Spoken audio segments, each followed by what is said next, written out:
be with you. So for today and the next 3 weeks afterwards, we're going to be talking about the problem of race in America. And certainly with issues such as Black Lives Matter and critical race theory, race has been in the headlines.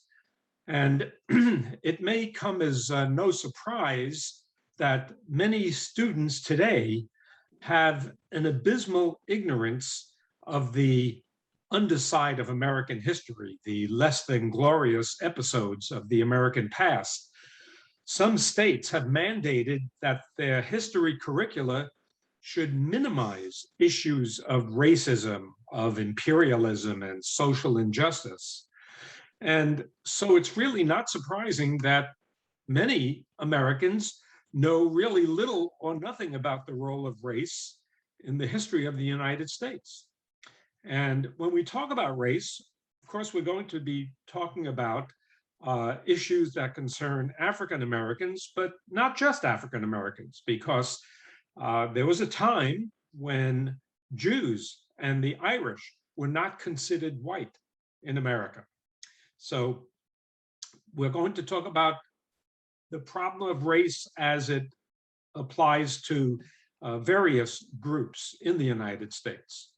Now, in the 21st century, there have been three dominant narratives about race relations.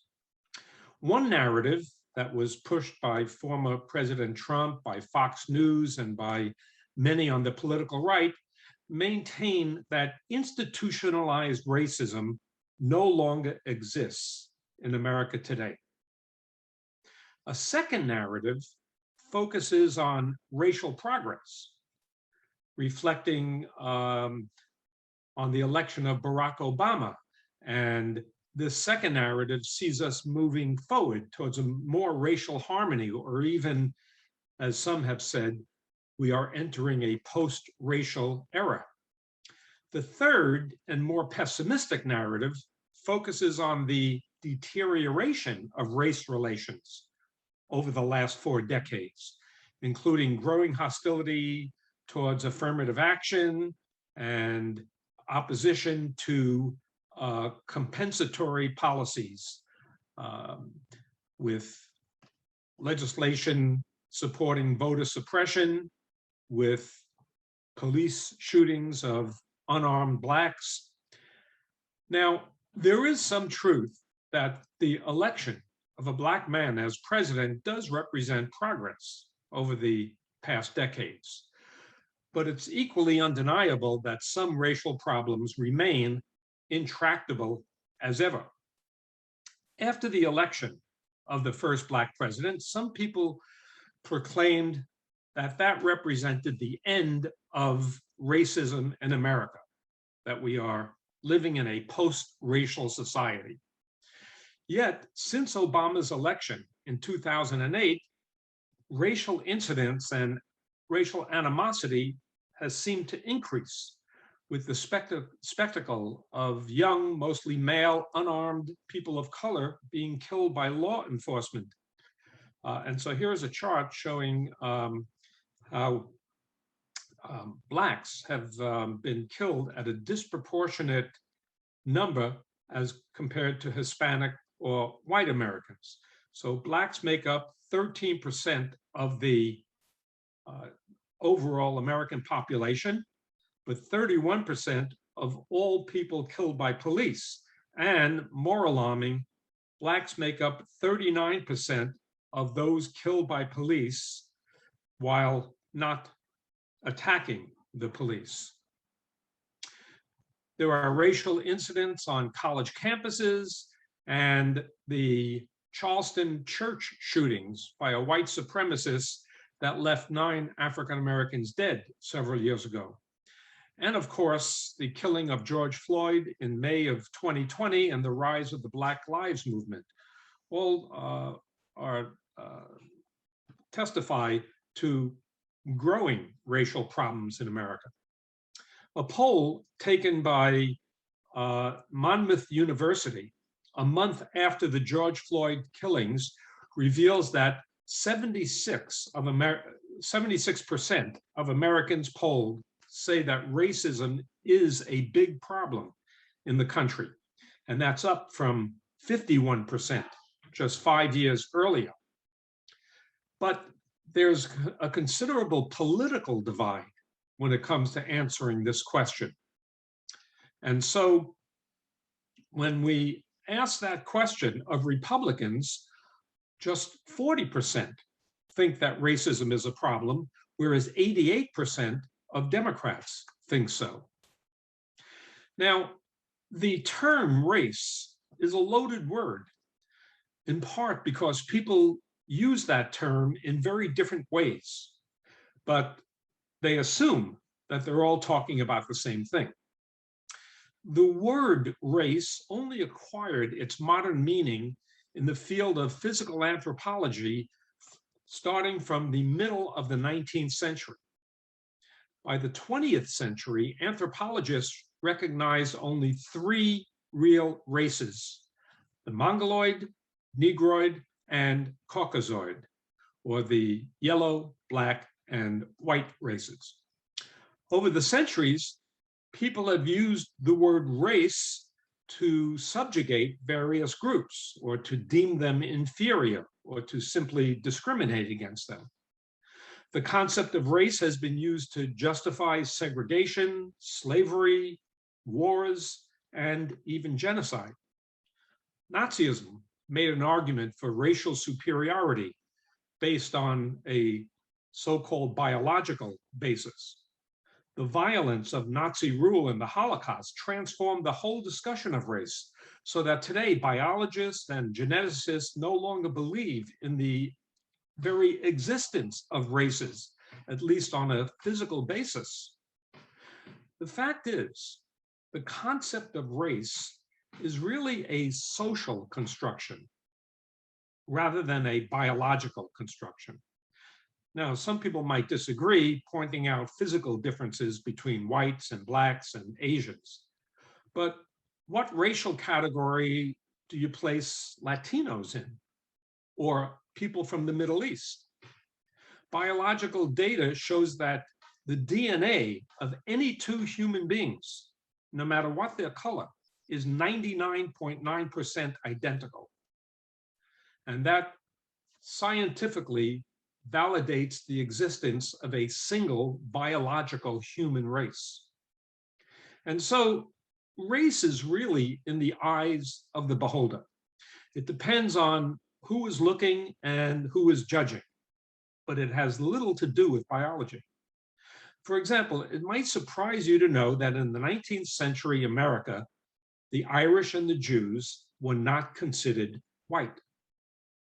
The racial categories included in the US Census questionnaire generally reflects a social definition of race recognized in this country, and it's not an attempt to define race biologically or anthropologically or genetically. In addition, it's recognized that categories of race items include racial and national origin or socio-cultural groups, as you can see on this census questionnaire. People who identify their origin as Hispanic, Latino, or Spanish might be of any race. But while there may no longer be any legitimacy to the concept of race, racism, the belief that some races are better than others, that certainly is a reality. Racism and racial consciousness is as old as history itself. The ancient Chinese spoke disparagingly about the yellow-haired, green-eyed barbarians. Ancient Egyptians referred to darker-skinned people as the evil race. Throughout history, people of darker skin have been stereotyped as inferior by the dominant, lighter-skinned ruling class. In England, before 1600, the Oxford English Dictionary defined the color black as deeply stained with dirt, soiled, foul, dirty, having dark, deadly purposes, malignant, pertaining to or involving death, deadly, baneful, disastrous, sinister, foul, iniquitous, atrocious, horribly wicked. So Europeans already had a negative association with the color black before Europeans came to the New World. And when Spanish explorers encountered Native Americans, they reported that they were not sure whether the Indians of the New World were really human. Undoubtedly, racism has played a significant role in the history of the United States. In America, race started out by the decision of whether or not people of darker skin were animals or whether they were human. And so the term race continues to be widely misused today. So we're now going to take a look at the historical roots of racism in America. The first English settlers landed in Virginia in 1607. And they were from the landless aristocracy because of primogeniture.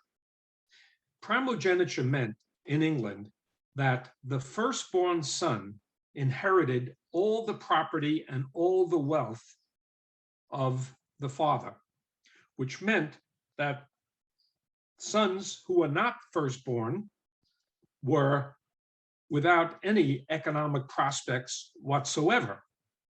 And so those from England who came to Jamestown in 1607 were largely from this landless aristocracy seeking wealth. And so they sought land, but for the land to be profitable, it had to be worked. And these sons of aristocrats were not about to work on the soil. So the issue was how to find people to work the land. At first, the answer was indentured servants. These were white Europeans who worked the land in the colonies for a fixed period, usually from 4 to 7 years. These were Europeans who were too poor to pay for the passage to North America.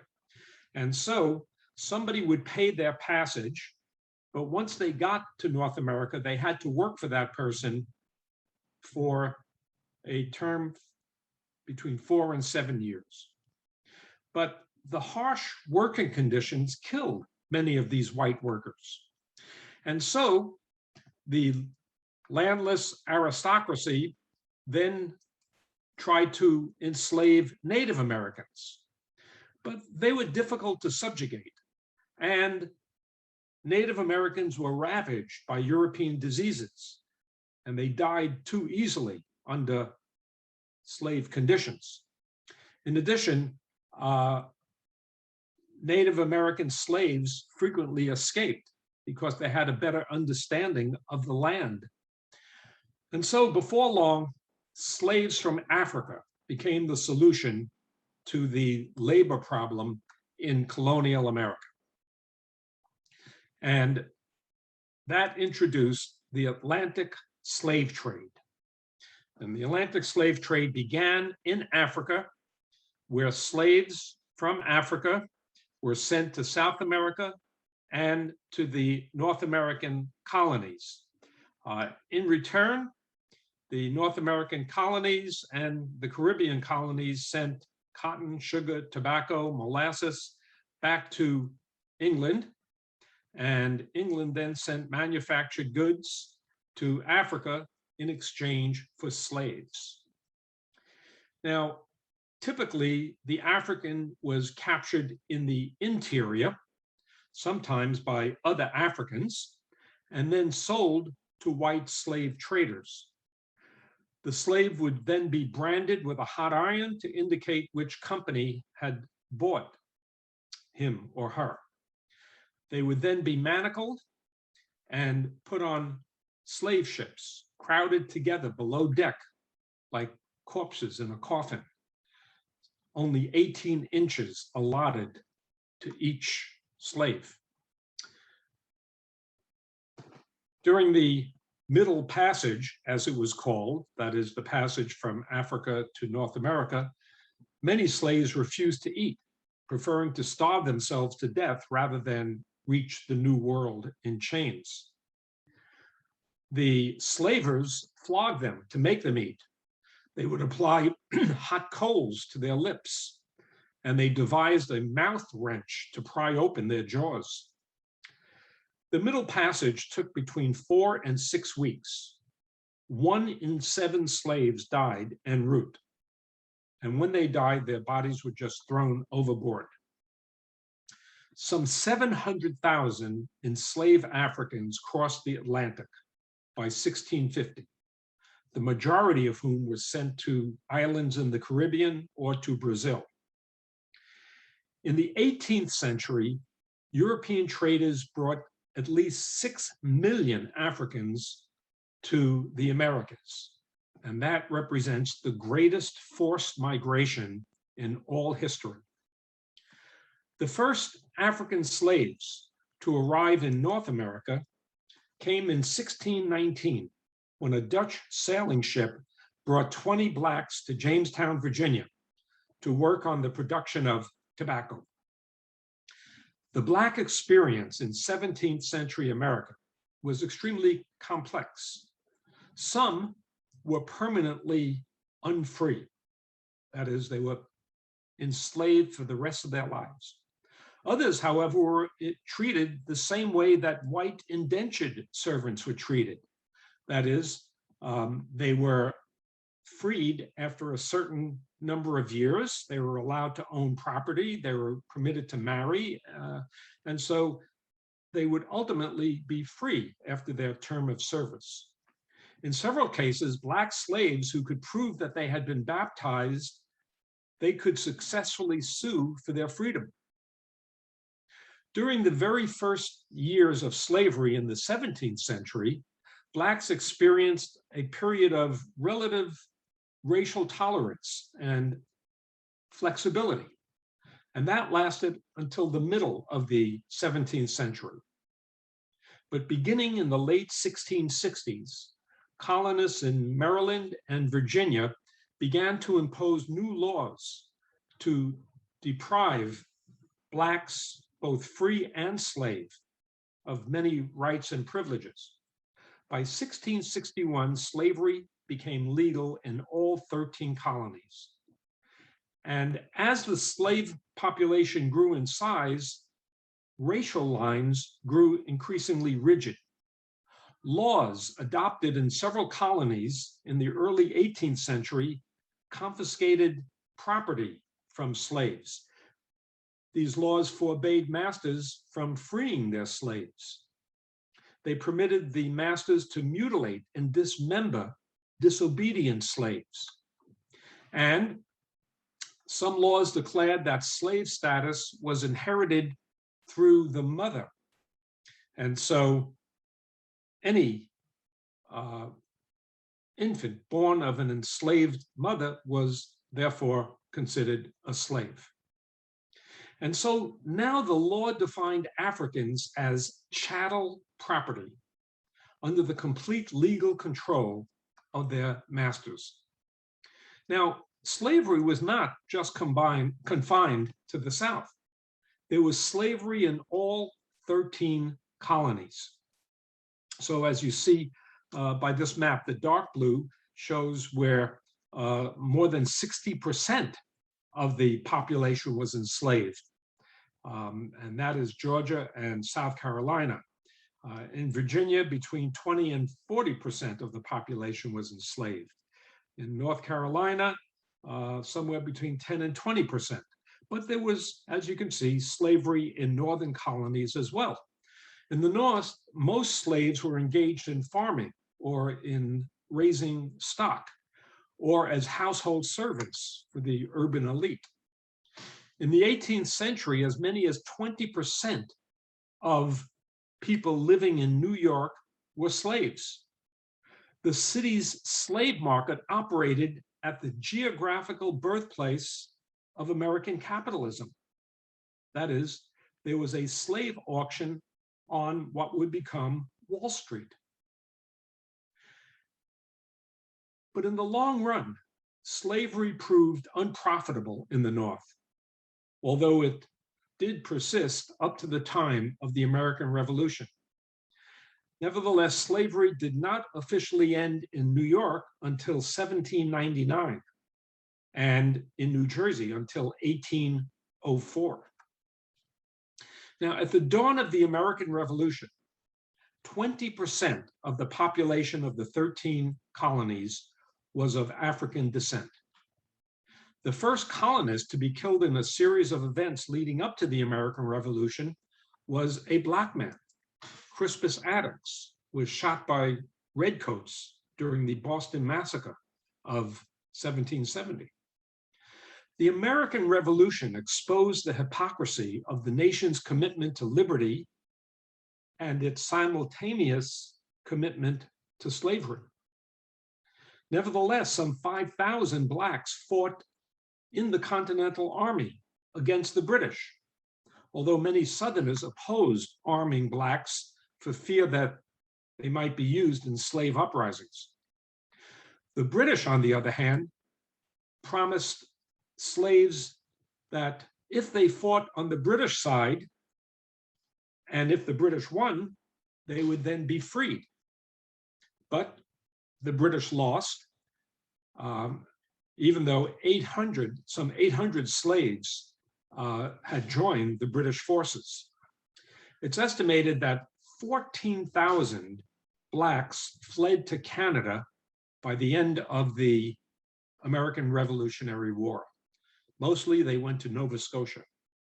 Georgia lost a third of its slave population. South Carolina lost 25,000 slaves. Yet despite these losses, slavery quickly recovered in the South.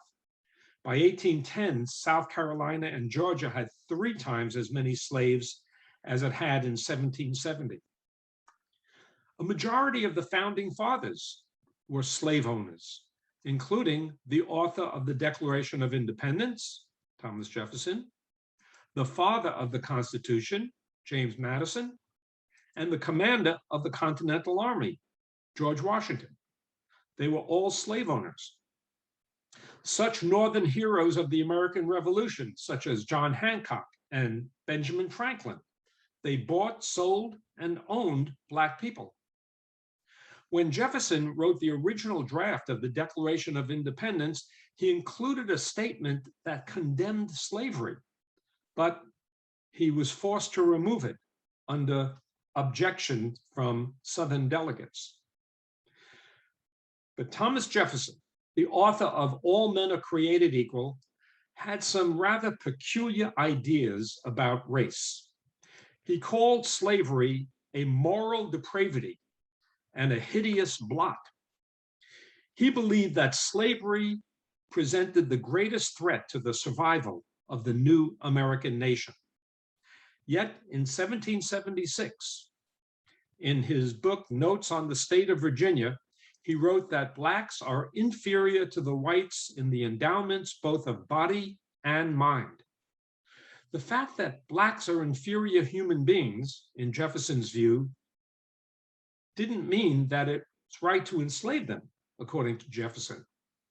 He argued that slavery was an immoral institution and that we need to establish some sort of gradual emancipation plan to put slavery on the road to extinction.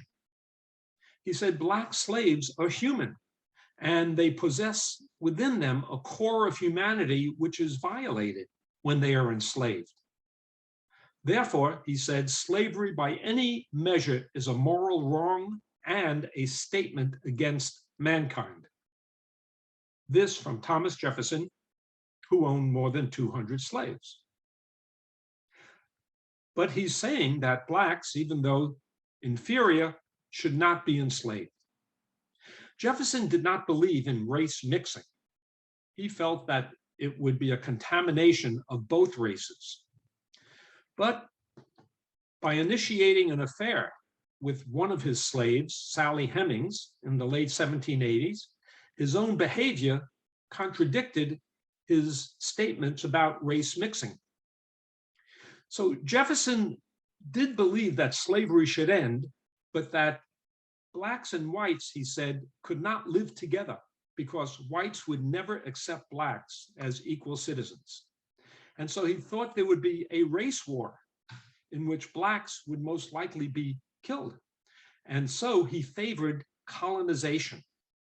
That is, that blacks should be freed, but they should be sent to live in Africa to prevent a race war and the decimation of blacks.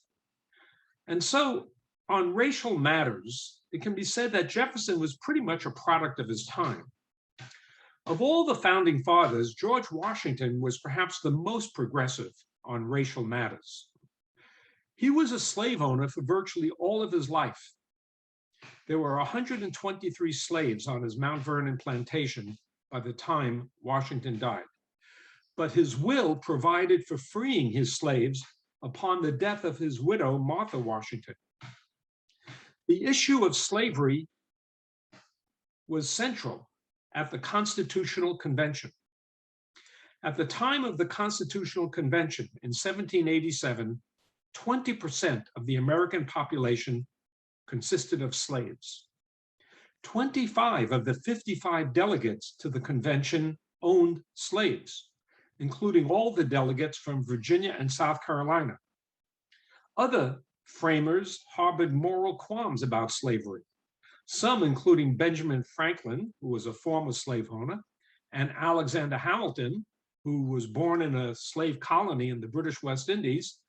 They became members of anti-slavery societies. The issue of slavery was so contentious at the Constitutional Convention that in the end, it was agreed not to address it at all. The Southern delegates made it clear that if slavery was condemned in the Constitution, they would not want to be part of the United States. And so, in order to get all the delegates to approve of the Constitution, the issue of slavery was taken off the table. In fact, in the Constitution, the word slave does not even appear. Nevertheless, the institution of slavery did receive some important protections in the Constitution.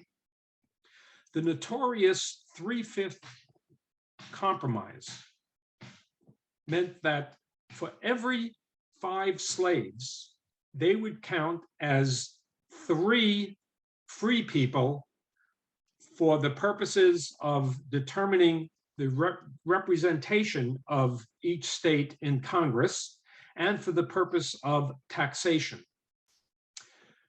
And so, because of the 3-5 compromise, it gave the South extra representation in the House of Representatives.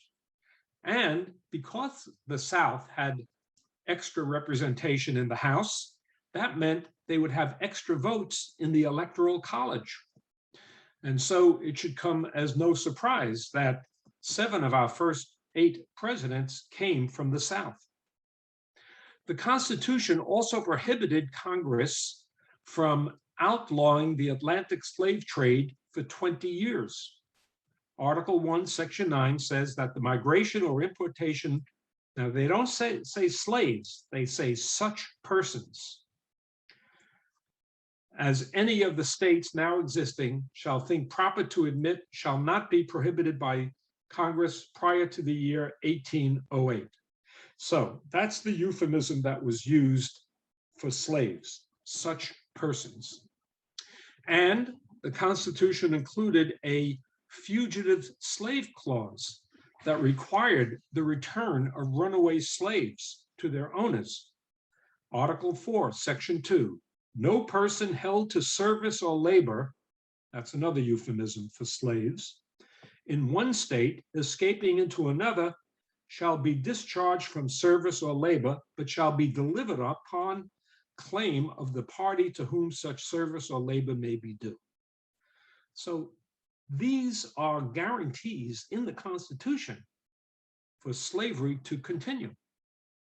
The framers of the Constitution believed that these concessions on slavery was the price for the support of Southern delegates to enter into a strong central government. But by sidestepping the issue of slavery, the framers left seeds for future conflict. And of course, the issue of slavery would not be fully resolved until the Civil War. Now, by the late 18th century, the land that was being used to grow tobacco was nearly exhausted. And so the South faced an economic crisis, and the continued growth of slavery in America now seemed in doubt. But then in 1793, a Northerner, Eli Whitney, invented the cotton gin, and that gave slavery a new lease on life. The cotton gin separated the seeds from the cotton, and it accelerated the whole process from picking cotton to manufacturing textiles. And now there was more of a need for slaves to pick the cotton to feed the cotton gin. And within a decade, the total cotton crop increased 8-fold after the invention of the cotton gin. By 1825, field hands who were purchased for $500 in 1794, now the price for slaves was $1,500 per slave. And as the price for slaves grew, so did the number of slaves. By 1860, there were nearly 4 million slaves, with more than half living in the cotton-producing states in the South. Cotton was the raw material for the early Industrial Revolution in America, and it was called King Cotton because it was so important to the economy, not just of the South, but of the nation as a whole. So if we look at these pie charts, it shows that in 1800, cotton accounted for just 7% of all US exports. By 1840, cotton accounted for more than half of all US exports, and on the eve of the Civil War, almost 60% of all US exports was in cotton. And so cotton became the most important commodity in 19th century international trade. And the capital accumulated through slave labor flowed into the coffers of Northern and British bankers, merchants, and manufacturers. And so the entire country was involved in the cotton industry. New York City was so intertwined with the cotton trade and with slavery that Mayor Fernando Wood proposed that New York City should secede as the Civil War approached, rather than to lose the rich cotton trade. Now, let's take a look at the conditions of servitude in 19th century America. Slaves in the antebellum South constituted about 1/3 of the entire Southern population, but not all slaves were field hands. During the 1850s, 500,000 slaves lived in Southern towns and cities where they would work in textile mills or ironworks, tobacco factories, laundries, shipyards. Other slaves worked as lumberjacks or deckhands on riverboats and in sawmills and quarries. But the vast majority of the 4 million slaves worked on large farms or small plantations. Many Southern slave-owning masters owned less than 50 slaves. Under Southern law, slaves were considered property. And like a domestic animal, they could be bought, sold, leased, and physically punished. Slaves were prohibited from owning property, from testifying against whites in court, or from traveling without a pass. Slave owners sought to make their slaves completely dependent on them, and a system of restrictive codes governed life for slaves. They were prohibited from learning to read and write, and their behavior and movement was restricted. A strict hierarchy among slaves, from the privileged house slaves and skilled artisans down to the lowly field hands, helped to keep them divided and less likely to organize any revolts against their masters. And many masters took sexual liberties with slave women, and they rewarded obedient slave behaviors with favors, while rebellious slaves were brutally punished.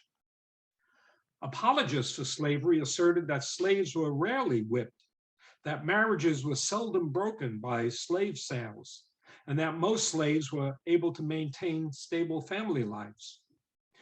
Apologists maintained that paternalism and public opinion protected slaves from cruelty, that slave insurrections were rare because most slaves, they said, were content with bondage, that slavery was actually an economic burden on the slave owner, that slaves enjoyed a higher standard of living than free workers in the North, that slaves enjoyed a better diet, superior housing, and greater life expectancy than many free workers in northern cities. Now, recent historical research has largely disproven that interpretation of slavery. The fact is that slaves suffered extremely high rates of mortality. Infants and children were badly malnourished, and squalid living conditions aggravated the health problems of slaves. Half of all slave infants died during the first year of life, twice the rate of white babies. As a result of this high infant and childhood death rate, the average life expectancy of a slave at birth was just 21 or 22 years, compared to 40 to 43 years for whites living before the Civil War. Compared to whites, relatively few slaves lived into old age. Between 1830 and 1860, only 10% of slaves in the United States were over the age of 50. One of the worst aspects of slavery was the breakup of the slave family. Buyers preferred young slaves with no family attachments, so the separation of Black families was intrinsic to the operation of the slave system. Slave marriages and family ties were not recognized by American law. Any owner was free to sell husbands from wives, parents from children, and brothers from sisters.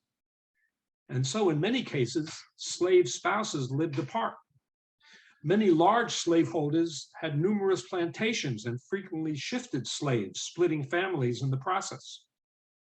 Over the course of a 35-year lifetime, a slave had a 50-50 chance of being sold at least once, and was likely to witness the sale of several members of his or her immediate family. The sellers of slaves emphasized the labor abilities of those for sale through humiliating public inspections of their bodies. For the vast majority of slaves, slavery meant back-breaking field work, planting, cultivating, and harvesting cotton or hemp, rice, tobacco, or sugarcane. On a typical plantation, slaves worked 10 or more hours a day, from day clean to first dark, they said, 6 days a week, with only the Sabbath as a day away from work. At planting or harvesting time, planters required slaves to stay in the field 15 or 16 hours a day. During the peak cotton picking or sugar harvesting season, 18 hours a day of work was common. Because slaves had no direct incentive to work hard, slave owners combined harsh penalties along with positive incentives. Some masters confined recalcitrant slaves to private jails. Chains and shackles were widely used to control runaways. Whipping was a key part of plantation discipline. On one Louisiana plantation, a slave was lashed every 4.5 days. But physical pain was not enough to elicit hard work. To stimulate productivity, some masters gave slaves small garden plots and permitted them to sell their produce. Others distributed gifts of food or money at the end of the year to slaves who were working efficiently. Nevertheless, there were slave revolts, and these revolts occurred within the slavery system. One of the most notable revolts was led by Gabriel Prosser in Richmond in 1800 and by Denmark Vesey in Charleston in 1822. But these slave uprisings were brutally suppressed. The slave revolt that most terrified white slave owners was led by Nat Turner in Southampton County, Virginia, in August of 1831. Turner's group, which eventually numbered 75 blacks, murdered some 60 whites in 2 days before armed resistance from local whites and the arrival of state militia forces overwhelmed them. Supporters of slavery pointed to Turner's rebellion as evidence that blacks were inherently inferior barbarians, requiring an institution such as slavery to discipline them. The main result of slave insurrections was the mass execution of blacks. Following Nat Turner's insurrection, the local militia killed some 100 African slaves, including Turner. Fears of similar insurrections led many southern states to further strengthen their slave codes in order to limit education, movement, and assembly of slaves. In the North, the increased repression of Southern blacks would only fan the flames of a growing abolitionist movement. But aside from revolts, there were other forms of slave resistance as well. And so slaves would sometimes break their tools so they wouldn't have to work, or they would feign illness, or stage slowdowns, or commit acts of arson and sabotage. All were forms of resistance and expressions of slaves' alienation from their masters. One North Carolina cook later recalled, quote, "How many times I spit in the biscuits and peed in the coffee just to get back at them mean white folks." Now, running away was the most popular form of slave resistance. Now, as I mentioned, because of the brutal treatment of slaves in the South, an abolitionist movement grew in the North. That is, a movement to end slavery. Great Britain outlawed slavery by 1834. And from the 1830s to the 1860s, a movement to abolish slavery in America gained strength in the northern states.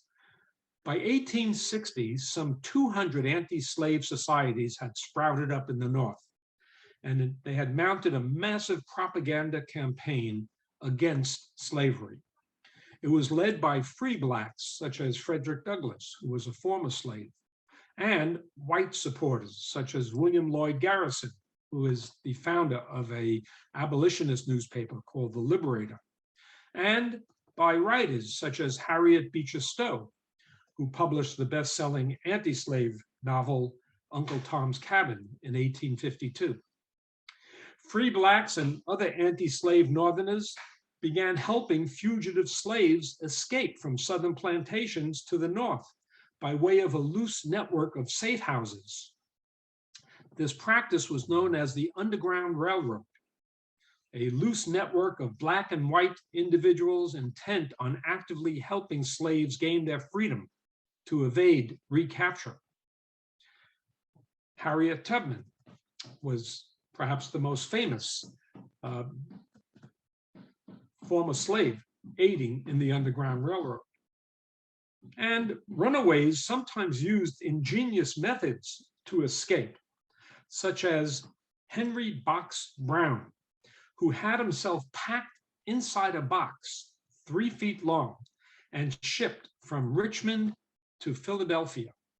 The journey took almost 24 hours and it nearly killed him, but his escape was ultimately successful. As you can see from this cartoon, holes were punctured in the top of the crate so he could breathe. Henry Brown became so famous, he ultimately went to Europe and he was celebrated on speaking tours. Now, this Underground Railroad infuriated Southerners, and it was the immediate catalyst for a new Fugitive Slave Act passed in 1850, a Fugitive Slave Act that required Northerners by law to apprehend runaway slaves and return them to their masters. Although estimates vary widely, the Underground Railroad may have helped anywhere between 40 and 100,000 slaves to reach freedom. The growth of militant abolitionism provoked a harsh public reaction in the North. White mobs attacked the homes and businesses of abolitionist merchants. They destroyed abolitionist printing presses. They attacked Black neighborhoods, and they murdered the Reverend Elijah P. Lovejoy, the editor of an abolitionist newspaper. Nevertheless, the abolitionist movement increased sectional tensions between North and South. It convinced pro-slavery Southerners that the North was determined to end slavery in the South. And that's what led to the passage of this stronger Fugitive Slave Act. It provided severe penalties for anyone who harbored fugitive slaves or who interfered with their capture. Law enforcement officials were required to arrest people suspected of being a runaway slave, and special commissions were established that would hear cases of a Black person brought before the commission, and the commissioners had to decide whether this Black person was a fugitive slave or was a free slave. Now, there was a financial incentive for these commissioners to decide that the person was a slave, because if the commissioners ruled that the person was a slave, the commissioners got $10 a head.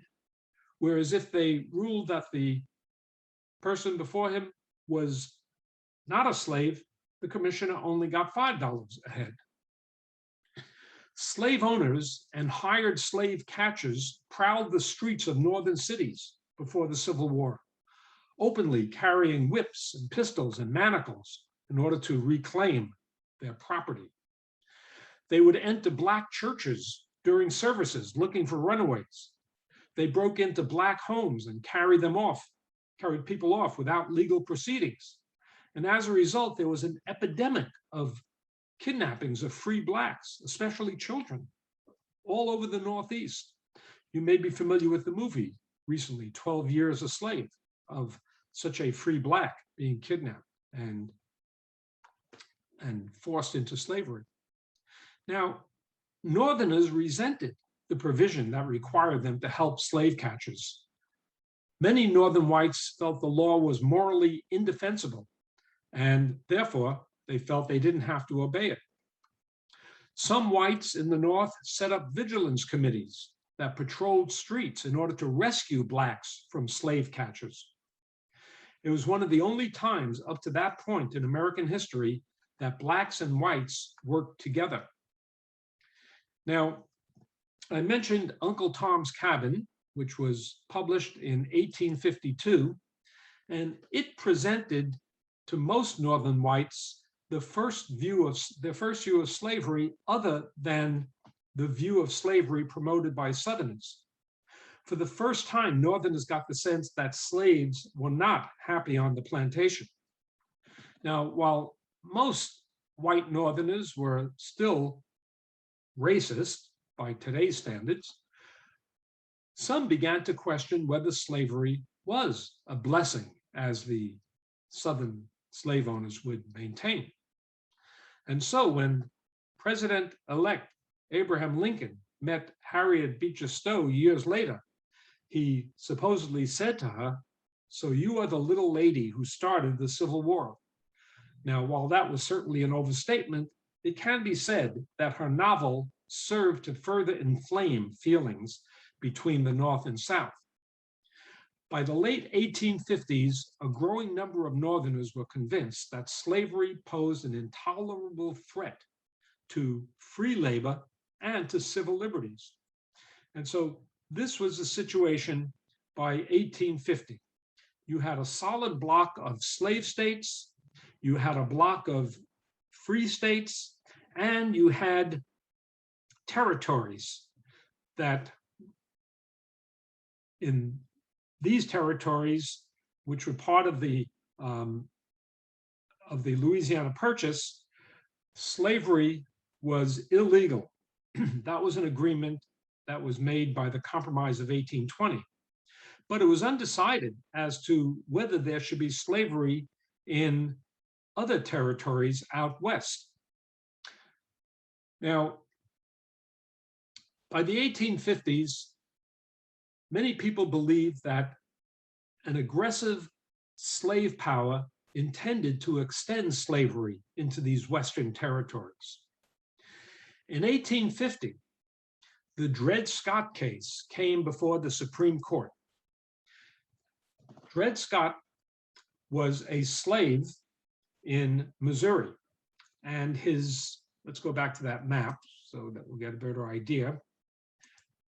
He was a slave in Missouri, but his owner took him to the Minnesota territory where slavery was illegal. And so Dred Scott claimed that since he was in a territory where slavery was illegal, that he was no longer a slave. And that was the case that came before the Supreme Court. Chief Justice Roger Taney ruled that slaves were property, that blacks have been regarded as beings of an inferior order and altogether unfit to associate with the white race, and that blacks have no rights which white men are bound to respect, and that slave owners were free to take their property anywhere in the United States. What this meant was now the entire country, not just the South, but the entire country was now open to slavery, even in areas where it was previously illegal. John Brown's raid on the federal arsenal at Harper's Ferry in 1859 produced shockwaves throughout the South. John Brown was a white abolitionist who led a group of whites and blacks to raid the federal arsenal in Harper's Ferry to arm themselves for a slave rebellion. Well, the raid was a failure. John Brown was executed, but just the fact that a white man in the North was hoping to promote a slave uprising, that produced shockwaves throughout the South, producing fears of whites in the North, provoking slave rebellions. When Abraham Lincoln was elected in 1860, many white Southerners were convinced that this represented the triumph of abolitionism in the North. And they thought that in order to preserve slavery, they had no choice but to secede from the Union. And so, even before Lincoln took office in March of 1861, Virginia, North Carolina, Tennessee, and Arkansas seceded, and they would be followed by these states in pink. Now, the new president was passionately committed to the preservation of the Union. And that is what the Civil War was all about. Okay, so I think I'll stop here for your questions or comments. And next week,